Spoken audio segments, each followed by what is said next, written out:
Okay, game tayo. Rank match muna. Pero habang naghihintay, kwento ko lang, naalala ko yung unang crush ko. Di ko alam kung bakit bigla siyang pumasok sa isip ko ngayon. Noon, elementary pa lang ako. Di ko pa alam kung ano yung crush.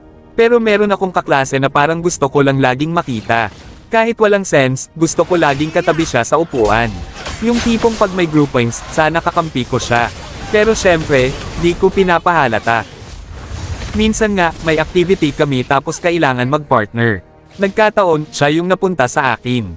Grabe, di ako makafocus. Di ko alam kung yung sagot sa papel o siya yung titignan ko.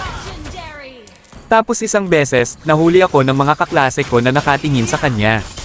Ang bilis ng balita, pre. Buong araw akong tinukso. Pero syempre, deny to the max pa rin ako. Yung tipong hindi wala lang yon.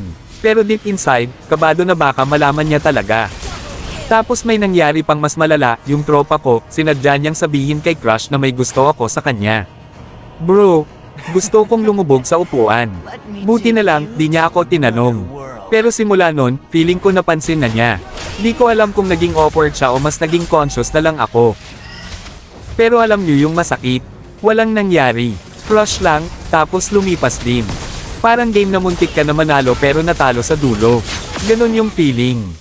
Nung nag-high school kami, parang wala na rin. Pero minsan naalala ko pa rin. First crush kahit di seryoso, may recall talaga.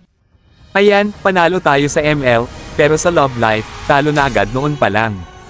Hahaha, kayo, sino ang unang crush nyo? Kwento nyo rin.